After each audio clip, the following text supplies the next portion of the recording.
Hi hello welcome to GR TV. బస్సులకు సకాలంలో కిరాయి చెల్లిస్తున్నారా అని ప్రశ్నించిన ఎమ్మెల్సీ కవిత. మహిళా రిజర్వేషన్ చట్టాన్ని అమలు చేయకపోవడంతో మహిళలు రాజకీయంగా నష్టపోతున్నారని బీఆర్ఎస్ ఎమ్మెల్సీ కవిత అన్నారు. మహిళా రిజర్వేషన్ చట్టాన్ని జనగణనతో ముడిపెట్టి కేంద్రం ఇప్పటికీ అమలు చేయడం లేదని విమర్శించారు. మహిళా రిజర్వేషన్లు అమలు కానందువల్ల మహారాష్ట్ర, ఢిల్లీ, హర్యానా వంటి ఎన్నికలు జరిగిన రాష్ట్రాలలో మహిళలు తీవ్రంగా నష్టపోయారని చెప్పారు. జనగణనకు బడ్జెట్లో నిధులు ఎందుకు కేటాయించలేదని ప్రశ్నించారు ఎమ్మెల్సీ కవిత. హైదరాబాద్ తెలంగాణ భవన్లో నిర్వహించిన అంతర్జాతీయ మహిళా దినోత్సవ వేడుకల్లో ఎమ్మెల్సీ కవిత పాల్గొన్నారు. ఈ సందర్భంగా మాట్లాడుతూ జనగణన త్వరగా పూర్తి చేస్తే రాబోయే బీహార్, తమిళనాడు వంటి రాష్ట్రాల్లో మరింత మంది మహిళలు ఎమ్మెల్యేలుగా అవుతారని అన్నారు. ప్రతి మహిళకు 2500 ఇస్తామన్న హామీని అమలు చేసే వరకు కాంగ్రెస్ ప్రభుత్వాన్ని వెంటాడుతామని చెప్పారు. మహిళా సంఘాల ద్వారా కిరాయికి తీసుకుంటున్న బస్సులకు ఆర్టీసీ సకాలంలో కిరాయి చెల్లిస్తుందో లేదో స్పష్టత ఇవ్వాలని అన్నారు. అంగన్వాడీ, ఆశా వర్కర్లకు రాష్ట్ర ప్రభుత్వం జీతాలు పెంచకపోవడం సరికాదని విమర్శించారు. మహిళలను ఎలా కోటీశ్వరులను చేస్తారో నిర్దిష్టమైన ప్రణాళికను ప్రభుత్వం బహిర్గతం చెయ్యాలని డిమాండ్ చేశారు ఎమ్మెల్సీ కవిత. ఎందుకంటే వచ్చే ₹2 ఇన్కమ్ ఆడబిడ్డలు ఆ ఇంటి కోసం వాడతారు, ఆ సొసైటీ కోసం వాడతారు, తద్వారా ఆ సొసైటీ బాగుపడుతుంది అనే ఉద్దేశంతోనే ఆలోచన చేస్తాం. అయితే దాంతోనే సరిపోదు. మనం ఏం కోరుకుంటున్నాం ఇవాళ మహిళలందరం కూడా? ఇది ఇవాళ అంతర్జాతీయ మహిళా దినోత్సవం చేసుకుంటున్నాం. ఎందుకంటే ఒకసారి మన ముందున్నటువంటి ఆడబిడ్డలు వాళ్ళు చేసినటువంటి త్యాగాలు అవి కూడా గుర్తు తెచ్చుకోవాలి. అంతర్జాతీయ మహిళా దినోత్సవం అనేది వచ్చిందంటేనే ఎందుకు వచ్చింది? ఒకటే కంపెనీలా ఒక మొగాయన పనిచేస్తుంటారు, ఒక లేడీ పనిచేస్తుంటారు, కానీ ఇద్దరికి సమాన జీతం ఇయ్యరు, ఇద్దరికి సమానంగా పని గంటలు ఉండవు. దానికోసం లొల్లి బయలుదేరింది ఎక్కడ? అమెరికాలో చాలా ఏండ్ల కిందట. ఆ లొల్లి బయలుదేరి ఇద్దరికి సమాన వేతనం ఇవ్వాలనేటటువంటి గొడవ దగ్గర నుండి అన్నిట్లో మరి మహిళలకు సమానత్వం రావాలనేటటువంటి ఒక చైతన్యం మనందరికి కూడా వచ్చింది. అది డబ్బు విషయం కావచ్చు, గౌరవ విషయం కావచ్చు, కుటుంబంలో ఒక చిన్న నిర్ణయం తీసుకోవాలనుకోండి. ఫర్ ఎగ్జాంపుల్, చాలామంది ఆడబిడ్డలు నాకు తెలుసు, చాలామంది ఆడబిడ్డలు బాధపడుతూ ఉంటారు. దేనికోసం? ఒకవేళ నా కడుపున ఒక కాయ కాస్తే ఆ బిడ్డకు ఏం పేరు పెట్టుకోవాలనేటటువంటి అధికారం చాలా ఇండ్లలో ఆడవాళ్ళకు ఉండదు. ఎవరు పెడతారు? భర్త పెడతాడు, లేకపోతే అత్తమామ పెడతారు, లేకపోతే ఇంకొకరు పెడతారు. అంటే శరీరం నాది, బిడ్డ నాది, నిర్ణయం మాత్రం నాది కాదు అనేటటువంటి బాధ చాలా మంది ఆడబిడ్డలకు కూడా ఉంటుంది. దీని మీద ఇక్కడనే కాదు, మన భారతదేశంలో, మన తెలంగాణలో అనుకోవద్దు మీరు, ప్రపంచవ్యాప్తంగా కూడా ఇదే పరిస్థితి. ప్రపంచవ్యాప్తంగా మన భారతదేశం కన్నా ఒక 100 ఏండ్లు ముంగటికి అమెరికా ఉంటుందని అనుకుంటాం మనం. అమెరికాలో కూడా అదే పరిస్థితి. శరీరం నాది, బిడ్డ నాది, పేరు పెట్టే అధికారం మాత్రం నాది కాదు. ఈ చర్చ అంతటా జరుగుతున్నది, ఇక్కడనే కాదు. అదేవిధంగా హక్కుల కోసం నా బిడ్డను ఏ స్కూల్లో వేయాలి నిర్ణయం నాకు ఉండదు, నా బిడ్డను ఎవరికి ఇచ్చి పెళ్లి చేయాలి నిర్ణయం నాది ఉండదు. ఇట్లా అనేక రకాలుగా నిర్ణయాలలో మహిళలు వెనకబడి ఉన్నారు. సో సమాన హక్కు కావాలంటే సమాన వేతనమే కాదు, సమాన గౌరవం, సమాన నిర్ణయాధికారం ఉన్నప్పుడే సంపూర్ణంగా మహిళా సాధికారిత సాధించినట్టు అనేటటువంటి విషయాన్ని మనందరం ఆలోచన చేయాలి. నిజంగా మన తెలంగాణ మనం ఒక అడుగు ముంగట్నే ఉన్నాం ప్రపంచం కన్నా. ఎందుకంటే మనకు మొదటి నుంచి ఇప్పటి వరకు వీర నారీమణులు అనేక మంది మన తెలంగాణ నుంచి పుట్టిన వాళ్ళు ఉన్నారు. అది మన చిట్యాల ఐలమ్మ కావచ్చు, మన రాణి రుద్రమదేవి కావచ్చు, ఒకరు కాదు, ఇద్దరు కాదు, అనేక మంది మహిళలు, గొప్ప గొప్ప మహిళలు తెలంగాణ గడ్డ మీద పుట్టిండ్రు. పేద ఇంట్లో పుట్టినమా, పెద్ద ఇంట్లో పుట్టినమా, రాణివాసంలో పుట్టినమా, ఇంకో దగ్గర పుట్టినమా అని కాదు. మహిళలందరం కూడా మనది ఒకటే కులం. ఒక్కసారి గుండెల మీద చేసుకొని ఆలోచించాలి. ఏ కులంలో పుట్టిన ఆడబిడ్డ అయినా, గొప్ప ఇంట్లో పుట్టిన ఆడబిడ్డ అయినా, పేద ఇంట్లో పుట్టిన ఆడబిడ్డ అయినా ఆ ఇంట్లో ద్వితీయ శ్రేణి పౌరురాలుగా మాత్రమే ఉంటుంది. అవునా కాదు? అంతేనా? నిర్ణయాధికారం ఎవరికైనా కూడా వారి చేతిలో ఉండదు.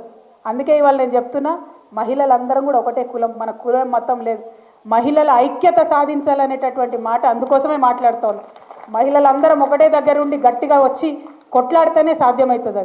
అది శ్రామిక వర్గానికి సంబంధించినటువంటి మహిళలు కావచ్చు, అనేకమైనటువంటి ఉన్నత వర్గాల్లో ఉన్నటువంటి మహిళలు కావచ్చు, సాఫ్ట్వేర్ ఉద్యోగాలు చేస్తున్నటువంటి ఆడపిల్లలు కావచ్చు, రాజకీయ రంగాల్లో ఉన్నటువంటి ఆడబిడ్డలు కావచ్చు, పారిశ్రామికవేత్తలుగా ఉన్నటువంటి ఆడబిడ్డలు కావచ్చు, ఎవరైనా కూడా వారి వారి ఇండ్లలో మరి ద్వితీయ శ్రేణి పౌరులుగా ఉన్నారనేటటువంటి వాదన ఒక్క తెలంగాణలో కాదు, ప్రపంచం అంతటా కూడా అదే వాదన ఉన్నది. ఆ వాదన ఎప్పుడైతే విడిపోతుందో, ఎప్పుడైతే నిర్ణయాధికారం ఆడబిడ్డది అవుతుందో అప్పుడే ప్రపంచం ముందుకెళ్ళే ఆస్కారం ఉంటుంది. ఇవాళనే ఏదో మాట్లాడుతూ ఉంటే ఒక సోదరి చెప్తా ఉండే, భారతదేశం ముందుకు పోవాలి, భారతదేశం ఎదగాలి అని అంటే ఎట్లా ఎదుగుతుంది? ఇవాళ ప్రపంచవ్యాప్తంగా పనిచేసే వాళ్ళ సంఖ్య చూసుకుంటే, అమెరికాలో చూసుకుంటే దాదాపు 40% మంది ఆడపిల్లలు ఉద్యోగాలలో ఉన్నారు, 40% మంది ఆడవాళ్ళు రాజకీయాలలో ముంగట ఉన్నారు. కానీ ఇండియాలో చూసుకుంటే ఆ శాతం 17% కన్నా తక్కువ ఉన్నది. అంటే భారతదేశంలో కనుక 50% మంది మహిళలను మనం బయటకు తీసుకొస్తే 5 లక్షల కోట్ల పైచిలకు జీడిపికి మనం ఆదాయం ఇవ్వగలుగుతాం. కానీ ఎక్కడున్నాయి వసతులు? ఎక్కడున్నాయి? ఇలా పని చేస్తున్నటువంటి ఆడవాళ్ళు ఒకసారి ఆలోచించాలి. మనం కంపెనీకి పోతాం, పని చేస్తాం పొద్దున నుండి సాయంత్రం వరకు, ఒక బాత్రూమ్ ఉంటుందా? ఒక చేంజింగ్ రూమ్ ఉంటుందా? మనకు పీరియడ్స్ వస్తాయి, మార్చుకోవాలంటే అవకాశం ఉంటుందా? ఇలా పార్టీలలో తిరుగుతాం, రాజకీయాలలో తిరుగుతాం, ఏ ఒక్క నాయకుడన్నా మనల్ని అడుగుతాడా మీరు ఎట్లున్నారు, ఎక్కడ పోతున్నారు, తింటున్నారా, ఉంటున్నారా అని? అడగరు. అంటే ఈ సోయి ఎప్పుడైతే వస్తుందో అప్పుడే మనం ఎదుగుతాం. కేసీఆర్ గారు లాంటి నాయకులు ఉన్నటువంటి పార్టీలలో ఏం జరుగుతుందంటే పాలనలో ప్రతిదానికి మహిళను కూడా సెంట్రిక్గా చేసుకొని పరిపాలన చేసినాం మనం. అది ఏ పథకం అన్నది కాదు, అది అల్టిమేట్గా మహిళకు చెందాలి, మహిళ బాగుండాలని చేసినాం. కానీ ఆ సోయి ఎంతమంది నాయకులకు ఉంటుంది? ఆ సోయి ఎంతమంది లీడర్లకు ఉంటుంది? మీరు ఒక్కసారి ఆలోచన చేయాలి. ఇవాళ చిన్న పిల్లలు, స్కూల్ పిల్లలు ఉన్నారు, ఆడపిల్లలు ఉన్నారు. చాలా మంది మండల కేంద్రాలలో ఉన్న ఆడపిల్లలు డిగ్రీ కోసము జిల్లా కేంద్రానికి పోవాలంటే భయపడతారు. ఎందుకోసం భయపడతారు? టైంకు బస్సు దొరకదు. మనం పోయే టైంకు, కాలేజీ ఇచ్చే టైంకి బస్సు ఉంటుందా ఉండదో తెలియదు. బస్సు ఉంది పోదామంటే ఆడ లంచ్కి దొరుకుతుందా దొరకదు తెలియదు. బాత్రూమ్ ఉంటుందా ఉండదో తెలియదు. ఇవన్నీ చిన్న సమస్యలు అనిపిస్తాయి చెప్తే, కానీ అనుభవిస్తే తెలుస్తుంది ఆ బాధ ఎంత ఉంటుందో. ఆ బాధ అనుభవంలోకి మగవాళ్లకు రాదు కాబట్టే మన కోసం బాత్రూమ్లు కట్టరు, మన కోసం మనల్ని ఆలోచన చేయరు, మన కోసం ఏం విషయం కూడా మాట్లాడరు. ఇవాళ నేను మళ్ళీ మీ అందరికి చెప్తున్నా, అంతర్జాతీయ మహిళా దినోత్సవం వచ్చిందంటే ఏదో మనం కేక్ కట్ చేసుకున్నామా, ముచ్చట్లు పెట్టుకున్నామా, పోయినామా అన్నది కాదు. అది కూడా చేయాలి, సంబరాలు చేయాలి. ఎందుకంటే ఇవాళ భూగర్భ గనులలోకి దిగేటటువంటి ఆడబిడ్డల నుంచి అంతరిక్షంలో ఎగిరే ఆడబిడ్డల దాకా కూడా మనం ఎదిగినాం. కానీ అయినా అడుగడుగున అవాంతరాలే ఉన్నాయి. ఆ అవాంతరాలను ఎట్లా అధిగమించాలని ఆలోచన చేయాల్సినటువంటి బాధ్యత ఎవరి మీద ఉన్నది? ఇదిగో రాజకీయాలలో ఉన్న మనలాంటి వాళ్ళ మీద ఉన్నది. మనం రాజకీయంలో ఒక అడుగు ముందుకేసి వచ్చినాం. ఒకసారి మీరు అందరు ఇక్కడ ఉన్నటువంటి అక్క చెల్లెలు ఆలోచన చేసుకోవాలి. వచ్చే ముందు ఏమేమి చేసి వచ్చారు? కొడుకు టిఫిన్ డబ్బా పెట్టినామా లేదా, వంట చేసి పెట్టినామా లేదా, ఒకవేళ ఇక్కడ మీటింగ్లో లేట్ అయితే సాయంత్రం అన్నంకి అరేంజ్మెంట్ ఉందా లేదా, అన్నీ చూసుకొని వచ్చినాం మనం. అవునా కాదా? అంటే ఆడవాళ్ళం మనం డబుల్ పని చేయాలి. ఒకటి కాదు, రెండు కాదు, డబుల్ పని చేయాల్సి ఉంటుంది. అంత డబుల్ పని చేస్తే కూడా మళ్ళీ ఎక్కడన్నా ఫెయిల్ అయినాం అనుకోండి, నేను చెప్తే కదనే మీ ఆడవాళ్ళకి సీట్లు లేదంటే ఇద్దరు ఆయన తోడిపోయారు అంటారు. అవునా కదా? అదే సీట్లో ఒక మగ ఆయన 3 సార్లు ఓడిపోతే 4వ సారి టికెట్ ఇస్తారు, కానీ ఆడవాళ్ళు ఒక్కసారి ఓడిపోతే ఏ ఆడవాళ్ళకి ఇవ్వద్దా అంటారు. అంటే మన మీద అదొక ప్రెషర్, అదనపు బర్డెన్. అంటే నీకు ఏదైనా పని చెప్తే అది సక్సెస్ చేయాలని అదొక అదనపు బర్డెన్. ఎందుకు ఈ మాట చెప్తా ఉన్నా అంటే, ఊకదంపుడు ఉపన్యాసాలు మస్తు ఇవ్వచ్చు, కానీ నిజమైనటువంటి ఆలోచన చేసుకొని తెలంగాణ బిడ్డలం మనం ముందడుగేసినాం కాబట్టే ఆనాడు ఉద్యమంలో సక్సెస్ అయినాం. తెలంగాణ వచ్చిన తర్వాత మరి అద్భుతంగా మన మహిళలు ప్రగతి సాధించాలంటే యోగిట్లా ఆలోచన చేసుకోవాలి. ఉట్టుటిగా ఉపన్యాసాలు, పాటలు, ఎగ్జైట్ అవ్వడు అది కాదు, అది జరుగుతూనే ఉంటుంది. టీవీ ఛానల్ వాళ్ళు ఉన్నారబ్బా, చాలా మంది నా దగ్గరికి వచ్చి మహిళా దినోత్సవం ఇంటర్వ్యూ ఇవ్వమని అడుగుతారు. నేను ఒక 10 ఏళ్ళ బంద్ పెట్టిన మహిళా దినోత్సవం ఇంటర్వ్యూలు ఇచ్చుడు. ఎందుకోసం తెలుసా? నేను ఒకటే చెప్పిన, మహిళా దినోత్సవం వచ్చి నన్ను అడగక ఇంటర్వ్యూ ఇవ్వమని. ఎవ్రీడే రా నా దగ్గరికి, ఎవ్రీడే వచ్చి నా ఒపీనియన్ అడుగు, ఈ విషయం మీద నీ ఒపీనియన్ ఏందని చెప్పి నేను చెప్తా. అంతేగాని మహిళా దినోత్సవం మీద వచ్చి నువ్వు మహిళల సాధికారిత మీద ఇంటర్వ్యూలు అంటే నేను 10 ఏళ్ళ బంద్ పెట్టిన ఇంటర్వ్యూలు ఇస్తలేను. ఎందుకంటే నేను బలంగా చెప్పిన, ఎవ్రీడే ప్రతి విషయం మీద నా ఒపీనియన్ అడుగు, మహిళగా నేను చెప్తాను. కానీ మహిళా దినోత్సవం అప్పుడే మేము గుర్తొస్తే దాని లాభం ఏమవుతుంది? దేవుళ్ళు, దేవతలు, మహిళలు అంటారు మనల్ని. అవును, దేవుళ్ళు అయితే ఏమవుతుంది? ఫోటో పెడతారు, పూజ చేస్తారు, దండేస్తారు, తర్వాత అవుట్. బయటకు పోయినాక గుర్తుంటారా? ఉండరు. అట్లా దేవుళ్ళు, దేవతలు అంత గౌరవం మాకు అవసరం లేదు. మీతో సమానంగా మనుషులుగా మమ్మల్ని చూస్తే చాలని చెప్పి నేను ఈ సందర్భంగా మాట్లాడుతూ ఉన్నాను. ఎందుకోసము ఈ మాటలు చెప్తా ఉన్నా అంటే, మనము కేసీఆర్ గారి సైనికులం. ఏం చేసిరు కేసీఆర్ గారు? మనకు అవకాశం వస్తే తెలంగాణ రాష్ట్రం వస్తే అనేకమైన కార్యక్రమాలు మహిళలకు చేసుకున్నాం. ఇలా నిజంగా మీరు ఆలోచించండి, ఒక పేద ఇంటి ఆడపిల్ల గర్భవతి అయితే ఎవరిస్తారమ్మా నెలకు 1000 రూపాయలు? అత్త ఇస్తాడా, మామ ఇస్తాడా, భర్త ఇస్తాడా, 2 పండ్లు కొనుక్కోమని ఎవరైనా మేనమామ వచ్చి ఇస్తాడా? కేసీఆర్ గారు ఇచ్చిరమ్మా ఆలోచన చేసి. ఇవాళ ఆ పథకాన్ని కూడా తీసేసేంత కర్కోటకమైన ప్రభుత్వం తెలంగాణలో ఉన్నదంటే మరి మనం నాయకురాళ్ళ మహిళల మాట్లాడాలన్నా వద్దా ఒకసారి ఆలోచించి. అంటే మన కోసం కాదు, పక్కోళ్ళ కోసం మాట్లాడాలి. ఎప్పుడు మనం పవర్ఫుల్ అవుతాం తెలుసా? మా అక్క చెల్లెలందరూ ఒకసారి ఆలోచించుకోవాలి. మన కోసం మనం మాట్లాడుకుంటే సెల్ఫిష్ అవుతాం, స్వార్థపరులు అవుతాం. పక్కోని హక్కుల కోసం మాట్లాడితే నువ్వు పవర్ఫుల్ అవుతావు. అది ఒక మహిళ నాయకురాలుగా ఎదగాలన్నా, నాయకులుగా ఎదగాలన్నా ఆలోచించుకోవాల్సిన అంశం. ఇంకొక మాట అక్క, మా అక్క చెల్లెలకు కూడా నేను చెప్పాలి, టీవీల ద్వారా కూడా ప్రపంచం అంతా చూస్తుంది కాబట్టి చెప్పాలి. ఆడవాళ్ళైనా మగవాళ్ళైనా సక్సెస్కి షార్ట్ కట్ ఉండదు. ఎవరైనా కష్టపడాల్సిందే. ఆడవాళ్ళు ఇంకెక్కువ కష్టపడాలి. ఇగో ఇక్కడ ఉన్న మా అక్కలందరికీ తెలుసు, ఎమ్మెల్యేలుగా గెలిచిన వాళ్ళు ఉన్నారు, జెడ్పీ చైర్మన్లుగా చేసిన వాళ్ళు ఉన్నారు, మినిస్టర్లుగా చేసిన అక్కలు ఉన్నారు, ఎంపీలుగా చేసిన వాళ్ళు ఉన్నారు. మా అందరికీ కూడా తెలుసు ఎన్ని కష్టాలు ఉంటాయో. అయినా సరే కష్టపడదాం. ఎందుకంటే లక్షలాది మందిలో ఒక్కరిగా నిలవాలంటే ఎవరైనా కష్టపడాలి. నాకు ఆదర్శం ఇద్దరు అబ్బా ప్రపంచంలో. ఒకటి మార్గరెట్ థాచర్, ఆమె బ్రిటన్కి ప్రధానమంత్రి ఉండే. ఇంకొకటి కేసీఆర్ గారు. ఆ బ్రిటన్ ప్రధానమంత్రి ఉన్న ఆమె ఒక మాట చెప్తుంది. ఏమంటుంది తెలుసా? ఏదైనా ముచ్చట పెట్టేది ఉంటేనట పని మగవాళ్ళకి చెప్పాలన్నట. మీద మాట్లాడతారు, కానీ ఆ పని జరగాలంటే మాత్రం ఆడవాళ్ళకే చెప్పానంట. ఎందుకంటే ఎంటబడి చేయించుకొని వస్తారు. ఆమె చాలా బలంగా పనిచేసిన నాయకురాలు. చాలా పెద్ద ఎత్తున ఆమెను వ్యతిరేకించినా కూడా గొప్పగా ప్రధానమంత్రిగా ఆమె బ్రిటన్ని ముందుకు తీసుకెళ్ళినటువంటి నాయకురాలు. ఒక చిన్న ఎగ్జాంపుల్ చెప్తాం మా ఆడబిడ్డలకు అర్థం కావడానికి. అయితే ఆ మార్గరెట్ థాచర్ అనేట ఆమెకి పాపం గొంతు సన్నగా వస్తుంది అన్నట్టు, కీచు గొంతులాగా వస్తుంది. ఆమె గొంతు కీచు గొంతులాగా ఉందని చెప్పి ఆమెకు రాజకీయంగా అవకాశాలు ఇవ్వకపోతే ఆమె కష్టపడి ఆమె గొంతు మీద వర్క్ చేసి బలమైన గొంతుగా బలమైన విషయం వినిపించాలని ఆ స్థాయి నుంచి పనిచేసి పైకి వచ్చిన నాయకురాలు. అంటే మనలో లోపాలు ఉంటాయి, మనలో ఖచ్చితంగా ప్రతి మనిషి అనక లోపాలు లేకుండా ఎందుకుంటాం. ఎంత పెద్ద నాయకుడైనా కడుపు తల్లిలకెళ్ళి నాయకుడుగా పుట్టాడుగా. కేసీఆర్ సార్ పుట్టినప్పుడు పసిబిడ్డగానే పుట్టిండు, కానీ ఇవాళ ఆయన ప్రతి ఒక్కరి గుండెలలో ఉన్నాడంటే ఆయన పడ్డ కష్టం. సక్సెస్కి షార్ట్ కట్ లేదు. సక్సెస్ కావాలంటే ఆడవాళ్ళైనా మగవాళ్ళైనా పనిచేయాల్సిందే. ఇవాళకి కూడా మా నాన్న, నేను చూస్తా కదా కేసీఆర్ గారు, కొత్త టెక్నాలజీ వచ్చిందంటే ఆయన చూసి నేర్చుకుంటాడు. కొత్త విషయం వచ్చిందంటే చదువుకుంటాడు తను. మనం అది చేయలేదనుకోండి, నిత్యం అధ్యయనం చేయలేదనుకోండి, ఫెయిల్ అయిపోతాం. సో నేను మహిళను కాబట్టి నాకేదో ప్రత్యేకత ఉండాలంటే ఉండదు, అందరం కూడా కష్టపడాల్సిందే. కాకపోతే ఇక్కడ ఒక విషయం చెప్తాను నేను. మా నాన్న ఇవాళ ఇంత పెద్ద నాయకుడు ఏంటంటే అందులో 2 మహిళల పాత్ర ఉన్నది. ఒకటి మా నాన్న వాళ్ళ అమ్మది, ఇంకొకటి మా అమ్మది. మా అమ్మ ఓపికగా అండగా నాన్నతో నిలబడ్డది కాబట్టి తెలంగాణ ఉద్యమంలో ఆయన కుటుంబం విడిచిపెట్టి పోయినా కూడా ఆమె ఇంటిని చూసుకున్నది కాబట్టి ఇవాళ వారు అంత పెద్ద నాయకులే. సో మన పాత్ర తెర వెనుక ఉన్నా తెర ముంగటున్నా తక్కువేం ఉండదు. కాబట్టి మనం ధైర్యం కోల్పోవాల్సిన అవసరం లేదు. ఇక్కడ మాత్రం ఇంకొక విషయం దయచేసి నేను మీ అందరికి చెప్పదలుచుకున్నా, మీరు కూడా ఆలోచించాలి. ఎందుకంటే మీరు ఇక్కడ వచ్చిన వాళ్ళందరూ కూడా పవర్ఫుల్ నాయకులు. మీరందరూ మళ్ళీ బయటకు పోయి 1000 మందికి చెప్తారు కాబట్టి ఖచ్చితంగా ఈ మాట చెప్పాలి. నేను ఉట్టిగా చెప్తలే, పంజాల కింద పోయి. ఎందుకు తెలుసా? కేరళ ప్రభుత్వం ఒక పని చేసి, టెక్స్ట్ బుక్స్లలో బొమ్మలు ఉంటాయి, చిన్నపిల్లలకు నేర్పించే బొమ్మలు. మామూలుగా బొమ్మలు ఎట్లుంటాయి? ఒక ఇంటి బొమ్మ తీస్తే అమ్మ వంటింట్లో వంట చేసుకుంటుంటుంది, నాన్న కూర్చొని రాసుకుంటుంటాడు. మగపిల్లగాడేమో ఏరోప్లేన్లతో ఆడుకుంటుంటాడు, ఆడపిల్లనేమో బొమ్మరిళ్లతో ఆడుకుంటుంటాడు. అంటే అర్థమైంది, ఆడపిల్లలు బొమ్మలతో ఆడుకోవాలి, మగపిల్లగాళ్ళు ఏరోప్లేన్లో కూడా ఆలోచన చేయొచ్చు, నాన్ననేమో మీద కూసుకొని రాస్తాడు, అమ్మ వంట చేస్తుందని అర్థం. చెప్పకనే ఒక మగపిల్లగాడికైనా ఆడపిల్లకైనా మనం అది చెప్తున్నాం.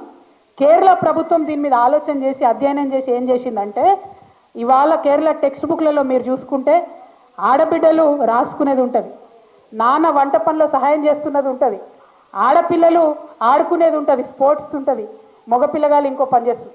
అంటే అందరూ కూడా ఎవరైనా ఆడ మగ తేడా లేకుండా పనిని పంచుకోవాలి, కుటుంబ భారాన్ని పంచుకోవాలి, ఆకాశమే హద్దుగా మనకు అవకాశాలు దొరుకుతాయి, దానికోసం ఆలోచన చేయాలని ఒక మెసేజ్, ఒక బొమ్మలు ఉంటుంది. అటువంటి ప్రయత్నం మన తెలంగాణలో జరగాలి. అటువంటి ఆలోచన మన తెలంగాణ ప్రభుత్వం చేసే విధంగా ఇగో ఇక్కడ ఉన్న మహిళా నాయకులు మనం అందరం కూడా ప్రయత్నం చేయాలి. ఆ చిన్న చిన్న విషయాలు. ఇంకొక మాట ఏంది, మనకు లేడీస్ కూడా లేడీస్నే మాట్లాడుకుంటాం మనం 10 సార్లు. ఏమంటాం? ఎవరైనా మగపిల్లాడు ఏడుస్తున్నాడు అనుకో, ఏ ఊకి ఆడపిల్లలకి ఏడవకరా అంటాం. అంటమానమా? మనం బంద్ పెట్టుకోవాలి అసలు మాటలు. నిజంగా చెప్తున్నాను, తక్కువ చేసుకోవద్దు మనల్ని మనం, ఎట్టి పరిస్థితుల్లో మనల్ని మనం ఇన్సల్ట్ చేసుకోవద్దు. ఇంకొక మాట మనకు గుర్తొస్తుంది, నేను చిన్నప్పుడు 5వ 6వ తరగతిలో మా స్టాన్లీ స్కూల్ నడిచిపోయి వస్తుంటే ఆడ ఒక థియేటర్ ఉంటుంది. ఆ థియేటర్లు అన్నీ పిచ్చి సినిమాలు ఆడుతుంటాయి. అయితే అక్కడ ఒక అశ్లీలంగా ఉన్నటువంటి పోస్టర్ ఉంటే నేను చూసిన 5వ 6వ తరగతిలో చాలా మంది ఆడవాళ్ళు వచ్చి ఆ పోస్టర్ వీక్ అక్కడ తగలబెట్టారు. నాకు అర్థం కాలే వీళ్ళు ఏం చేస్తున్నారు. కానీ ఆ తర్వాత అక్క ఇప్పటి వరకు కూడా నేను ఈ 10 సంవత్సరాలలో నేను రాజకీయంగా ఇంత యాక్టివ్గా తిరుగుతున్నా, ఎక్కడ కూడా ఒక మహిళా మండలి పోయి ఒక పోస్టర్ తగలబెట్టింది నాకు కనబడలే. ఇవాళ మన ఇండ్లకు నెట్ఫ్లిక్స్, జీటీవీ, వీటీవీ 100 టీవీలల్లో అశ్లీసం అంతా మన ఇంట్లోకే వచ్చింది, మన సోఫా కాడికే వచ్చింది. ఒక్కళ్ళమన్నా మాట్లాడుతున్నామా అక్క? ఒక్కళ్ళమన్నా వాయిస్ రేజ్ చేస్తున్నామా? అంటే మన పురాణాలు ఏం చూస్తున్నారు, మనం ఏం చూస్తున్నాం ఆలోచిస్తలేం. నేను మీతో రిక్వెస్ట్ చేసేది ఒకటే, మహిళా సాధికారిత అంటే టీవీలకు మహిళ ఏ విధంగా కనబడుతుందో ఆ ముద్ర ఇక్కడ పడుతుంది మగపిల్లలకు. మహిళల మీద క్రైమ్ ఎక్కువైతుందంటే టీవీలలో చూపించే బొమ్మల్ని చూసి మహిళ అంటే ఇట్లా బొమ్మలాగా ఉండాలనుకుంటారు. అట్లా కాదు, అమ్మలాగా ఉండాలని నేర్పించే కల్చరు మనం మొదలు పెట్టాలి. దానికోసం మహిళా నాయకత్వం మనమంతా కూడా తప్పకుండా కృషి చేయాలి. ఇంకోటి ఏముంటుందిగా, మనని విడగొట్టాలి ఆడోళ్ళను. అంటే ఏంది, అత్త మీద కోడలు స్కీమ్ వేయాలి, కోడల మీద అత్త స్కీమ్ వేయాలి. ఇవే సీరియల్ ఉంటాయి, కర్మగాలి మనం అవే సీరియల్ చూస్తుంటాం. అంతేనా కదా? సూపర్ హిట్ సీరియల్ అంటే ఏంటంటే అత్త ప్లాన్ చేస్తుంటుంది కోడల్ని ఎట్లా చంపాలో, కోడలు ప్లాన్ చేస్తుంటుంది అత్త. ఎందుకు ఇవి? వాటి మీద మనం ఎందుకు మాట్లాడతలేం? మనం అంత చెడ్డవాళ్ళమ్మా? అత్త వేరు అమ్మ వేరు అవుతుందని? అత్త లేకపోతే మా ఆయన ఎక్కడికి వెళ్ళి వచ్చిండు? ఎగ్జాంపుల్ చెప్తున్నా. మనం అది ఆలోచన చేసుకోవాలి కదా. మనం ఎందుకు మనల్ని మనం తక్కువ చేసి చూపించుకోవాలి? మనల్ని తక్కువ చేసి చూపించేటటువంటి వాటిని మనం ఎందుకు ఎంకరేజ్ చేయాలి? దయచేసి అది ఆలోచన చేయవలసిందిగా మిమ్మల్ని నేను కోరుతున్నాను. మరి వీటన్నిటితో పాటు మనము ఇవాళ ప్రభుత్వం నడుస్తున్న తెలంగాణలో వాళ్ళు మహిళలకు కొన్ని మాటలు ఇచ్చిండ్రు. మరి ఆ మాటలు ఇంప్లిమెంట్ చేయాలని కూడా ఖచ్చితంగా అడగాల్సినటువంటి అవసరం ఉన్నది. కేంద్ర ప్రభుత్వం ఏం చేసింది? మనకు 2023లో రిజర్వేషన్ చట్టం తీసుకొచ్చింది, మహిళా రిజర్వేషన్ చట్టం తీసుకొచ్చి ఏమన్నారు? ఇంప్లిమెంట్ చేస్తామన్నారు. కానీ దాన్ని దేంతో ముడిపెట్టిరు? జనగణనతో ముడిపెట్టిరు. అంటే జనగణన చేసేంత వరకు మహిళా బిల్లు రాకపోవడం వల్ల ఏం జరిగింది? ఇవాళ మహారాష్ట్రలో ఎన్నికలైనవి, అక్కడ ఎమ్మెల్యేలు కాకుండా మహిళలు ఆగిపోయారు. ఢిల్లీలో ఎన్నికలైనవి, అక్కడ మహిళలకు రిజర్వేషన్ వర్తించలేదు. హర్యానాలో ఎన్నికలైన, అక్కడ మహిళా రిజర్వేషన్ వర్తించలేదు. నేను కేంద్ర ప్రభుత్వాన్ని ఈరోజు డిమాండ్ చేస్తూ ఉన్నాను, మీరు ఈ బడ్జెట్లో ఎందుకు డబ్బులు పెట్టలేదు? తొందరగా జనగణన చేయండి. మీరు జనగణన చేస్తే ఇప్పుడు రాబోయే బీహార్ ఎన్నికలలో మహిళలు ఎమ్మెల్యేలు అవుతారు. రాబోయేటటువంటి తమిళనాడు 2026లో ఎన్నికలు వస్తాయి, అక్కడ మహిళలు ఎమ్మెల్యేలు అవుతారు. ఆ తర్వాత ఎంపీ ఎన్నికలలో కూడా మహిళలకు అవకాశం ఉంటుంది. కాబట్టి ఖచ్చితంగా తొందరగా కేంద్ర ప్రభుత్వం సెన్సెస్ చేయాలి, జనాభా లెక్కలు పెట్టాలని చెప్పి నేను బీఆర్ఎస్ పార్టీ తరఫున డిమాండ్ చేస్తూ ఉన్నాను. అదేవిధంగా రాష్ట్రంలో మన ముఖ్యమంత్రి రేవంత్ రెడ్డి గారు ఏదైతే మనకు మాట ఇచ్చిండ్రో, ప్రతి ఆడబిడ్డకు 2500 రూపాయలు ఇస్తామని ఏదైతే మాట ఇచ్చిరో, అది ఇచ్చేదాకా కూడా మనందరం వెంటబడాలని చెప్పి ఈ సందర్భంగా నేను డిమాండ్ చేస్తూ ఉన్నా.